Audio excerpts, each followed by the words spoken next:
What if the reason you keep facing rejection has nothing to do with your looks, your status, or what you say, and everything to do with what you never ask? Most men approach intimacy like a destination. Women experience it like a journey. And the men who understand that one difference stop getting rejected almost entirely. I'm going to show you exactly how. Stay with me.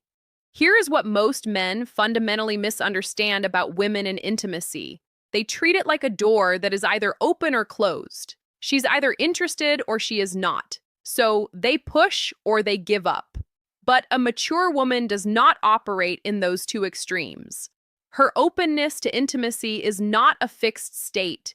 It is a feeling that builds or dissolves based entirely on how emotionally safe and genuinely understood she feels in your presence.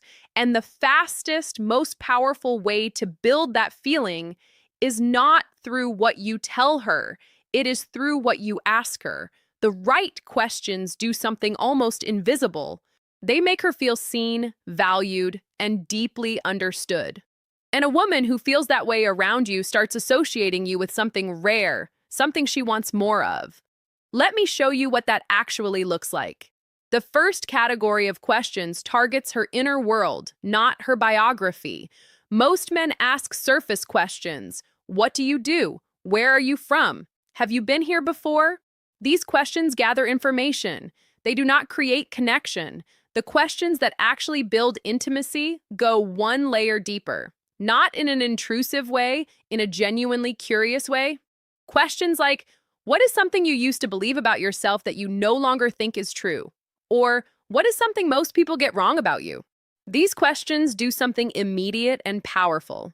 They signal that you are interested in who she actually is, not just who she appears to be. And for a woman who spends most of her interactions being seen on a surface level, that signal is quietly electrifying. Try this in your next conversation and watch what happens to her energy. Then come back and tell me in the comments. I genuinely want to hear what shifted. The second category uses what psychology calls reflective tension. This is where dark psychology principles intersect with genuine emotional intelligence. Reflective tension is created when a question invites a woman to explore something unresolved in herself, a desire, a contradiction, a feeling she has not fully named yet. Questions like, wait, what is something you want more of in your life right now that you rarely talk about? Or, when do you feel most like yourself and how often does that actually happen? These are not manipulative questions. They are deeply human ones, but their effect is profound because most people go their entire lives without being asked them.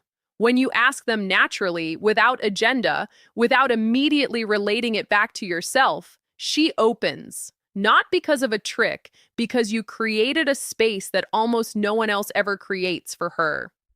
Now, here is where the psychology gets genuinely interesting. The questions themselves are only half the equation.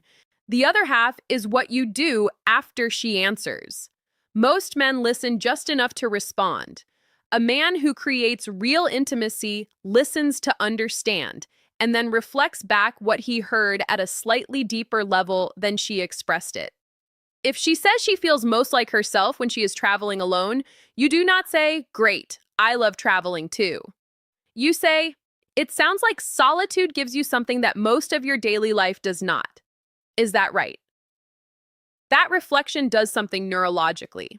Her brain registers that she was truly heard, and being truly heard by a calm, grounded, confident man is one of the most intimate experiences a woman can have long before anything physical ever enters the picture.